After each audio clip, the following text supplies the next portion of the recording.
The following is a presentation of the Black Hollywood Live Network, the first online broadcast network dedicated to African American entertainment. Hollywood Redefined. From Los Angeles, California, presented by Maria Menounos and streaming live thanks to Akamai Technologies, this is Black Hollywood Live, Phenomenal Women, featuring in-depth interviews with today's most inspiring women. Black Hollywood Live, Hollywood Redefined. You're listening to Black Hollywood Live. And now, the host of Black Hollywood Live, Phenomenal Women.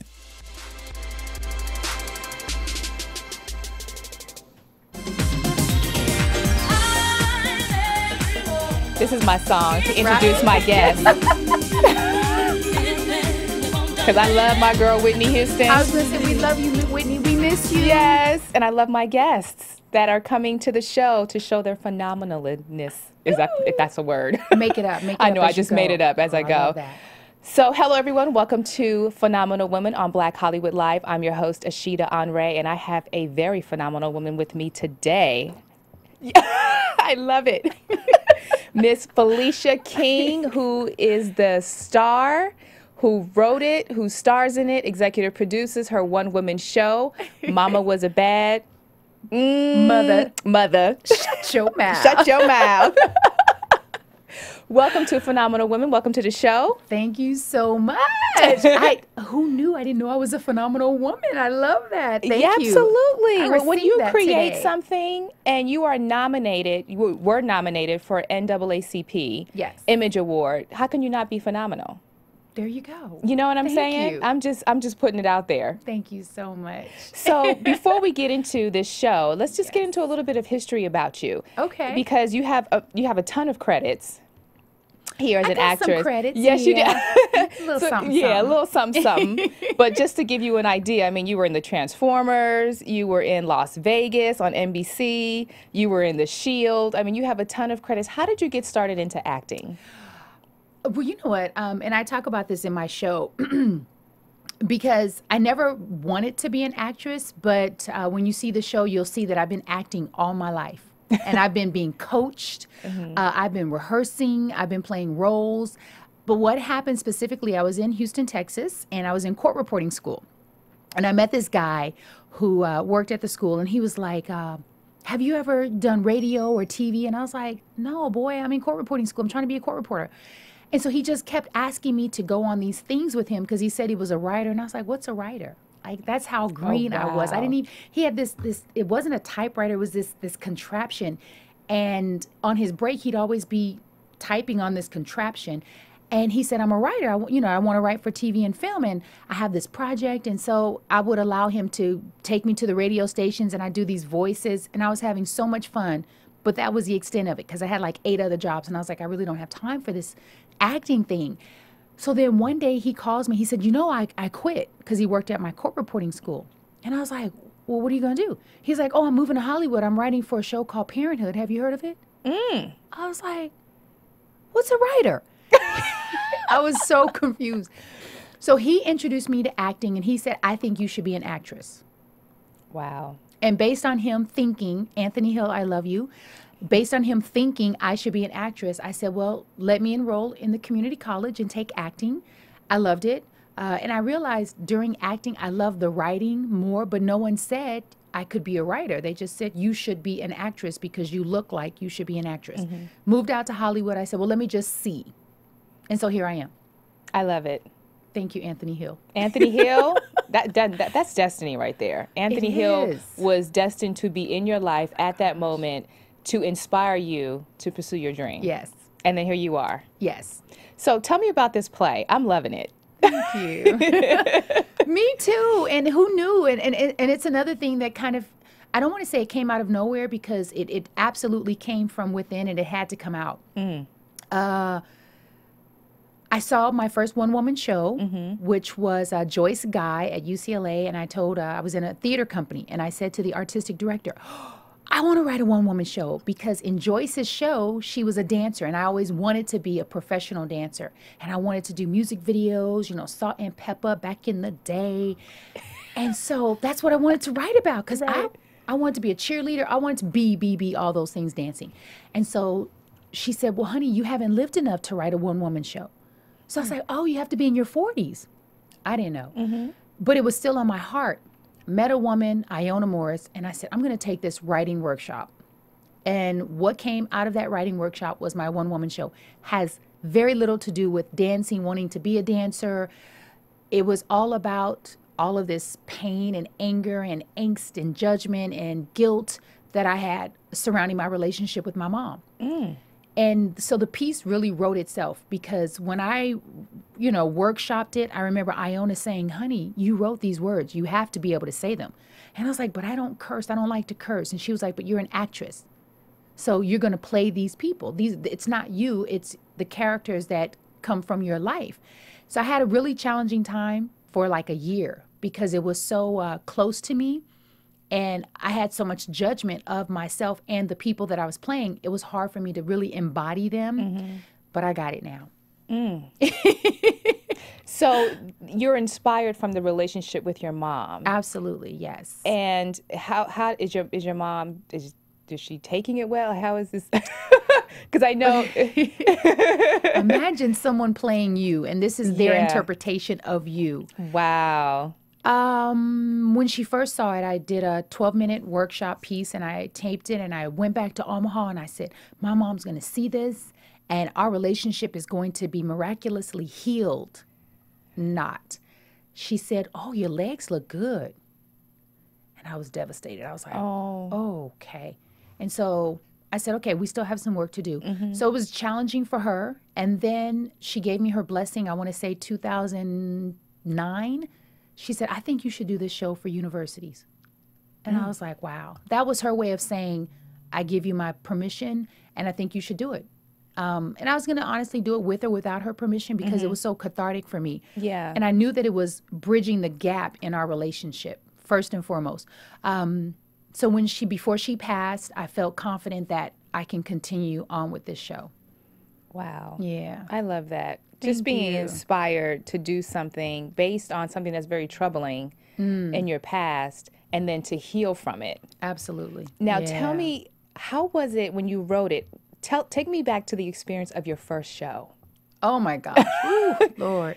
Take me back, because I want our viewers to be inspired that something that they feel that they cannot do, they can do through listening and watching you. Well, thank you. You're welcome.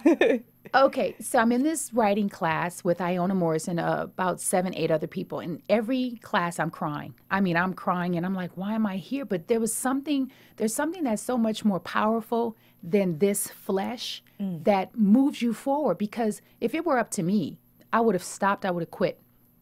So we had a rehearsal, and I was just like, I remember my stomach being in so much pain and so many knots. I had diarrhea, and I was just like, I can't do this. But I couldn't leave either. I was like torn. I said, I can't do this, but I can't walk out the door. Because then you have all that judgment and guilt, like, I spent the money and this woman's taking the time. So we rehearsed it and I was just like, this is not good. I don't know what I'm doing. I don't know how to walk. I don't know how to talk. And our performance night, she said, everyone's going to perform 12 minutes. And I said, Miss Iona, I'm not going to be able to come. And she's like, no, you'll be here because I have a program and your name is in it. I was like, wow, okay. I show up. We invite a lot of friends. It's packed at a little bitty gallery. And I walk out as my mom. Opening, I'm my mother. And it was magical. And I didn't even recognize my own voice. I was just like, I don't know who I am right now. But based on the response of these people, I think I'm doing all right because they seem to be laughing. It wasn't funny to me. I didn't even know that it was funny. They were laughing and they were cheering and they were like relating, to the music and to the things I was saying.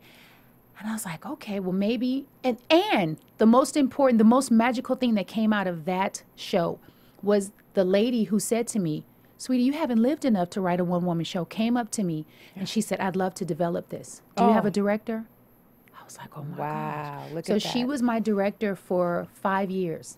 And we dramaturged it. We worked on it. We brought in other people to give feedback. And it was just incredible that she had that much faith and belief in me and the material to want to develop it. And then we took it to festivals. We won competitions. I was like, wow, okay, maybe this is something that other young people can heal from or find some sort of, Absolutely. you know, closure or a way to have a conversation with their parent.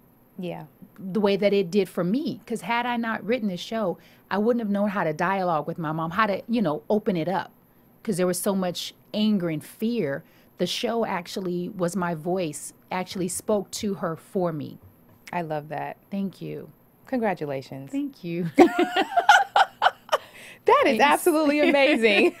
Yeah, it is. So Yeah. now I want people to follow you on Instagram and Twitter because you are doing the show now. Right, tonight. Tonight. You are in Yes. production tonight. Yes. So let's you are the Fylicia King show on Twitter. Yes. And then on your website, give them your website so they know where to find you. Okay, my new website is The Official Fee, like I'm going to charge you a fee, but I'm not.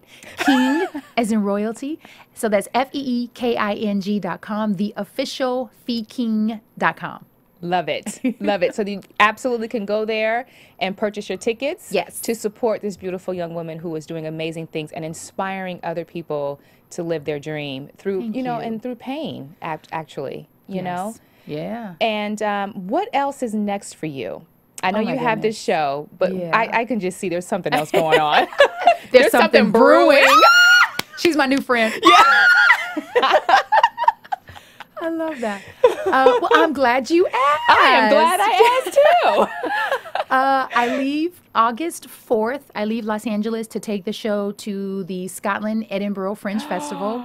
Oh, I know. Scotland. I'm so Look at nervous. what this has done. I know. And you know what? I'm gonna let you continue, but I just want the audience to understand and to really, really, truly understand that if you build it, if you create it, they will come. And They by will they, come. I mean directors, producers, you know, other people who want to partner up with you, such as, you know, Rob Lewis, who is the next face, who is one of your producers. Who's a godsend. He is the executive producer. He is the man. And I look forward to being able to publicly share that story and how that came about. Okay, we're gonna talk about it. Can we talk about it? Well, you said publicly, so this is publicly. Oh my gosh.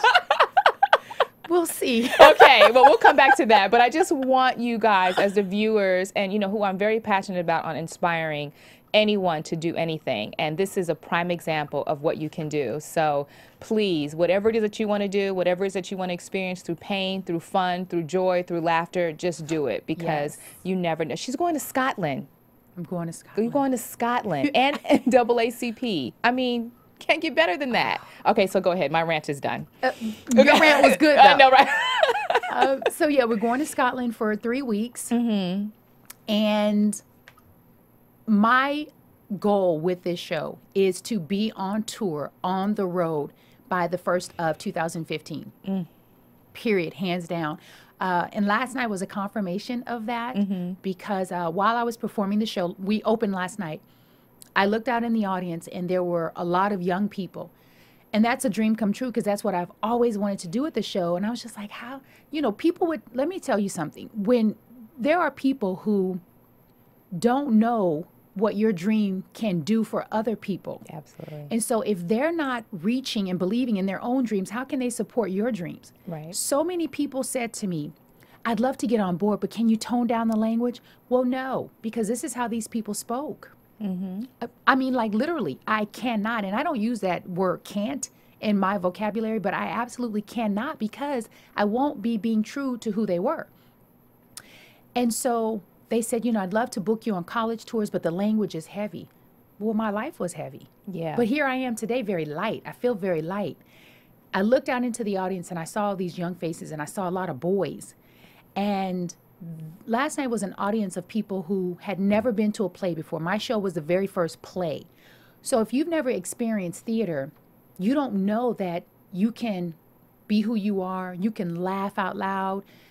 There were 2 people, I don't know if they were girl or boy, and one kept the program in front of their face. Like they were shy. I don't know if they didn't want me to see them or they didn't want to see me. And then there was one young girl who left and I saw her leave, and you know, you got to stay in character. And then she came back. And at the end of the night, my director introduce, thank you, thank you, thank you. And he said, there's a young lady out there, Fee, I'd like for you to go hug her. He said, because this story touched her so much, she couldn't sit and stay. She went out into the lobby and cried. And I was like, oh my goodness. So I went up to her and I hugged her, and I could just feel her heart.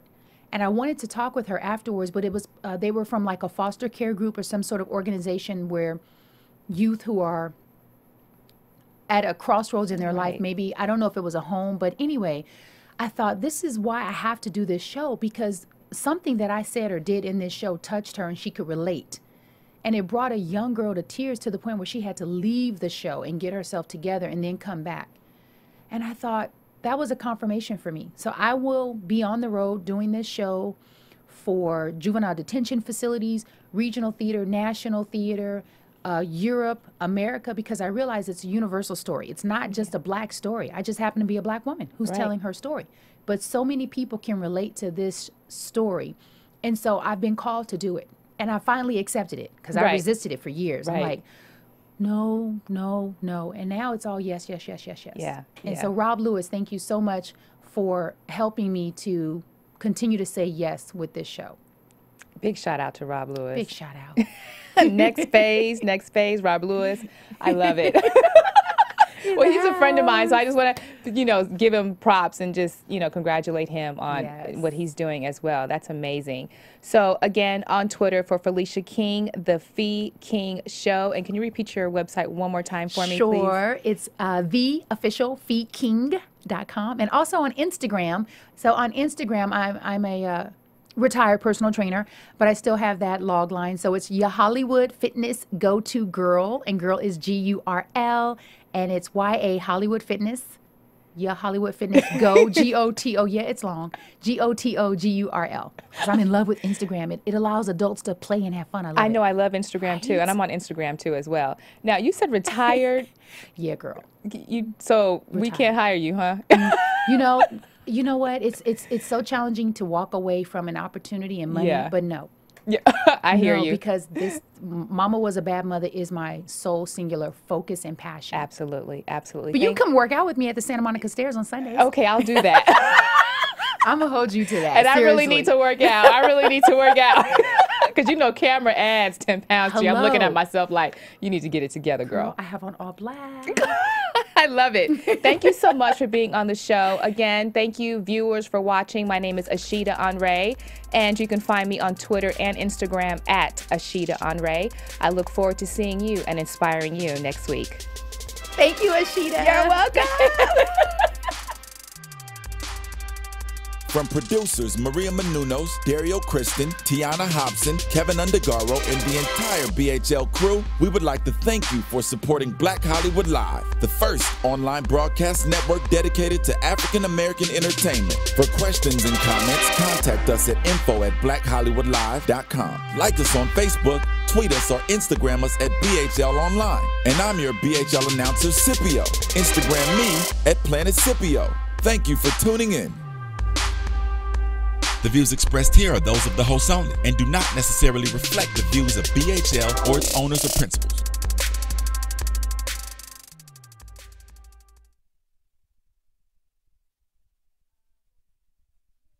Thanks for watching Black Hollywood Live on YouTube. For more in-depth interviews and news, subscribe to our channel here, and be sure to share your opinion in the comment section below here. See you soon, everyone. Bye.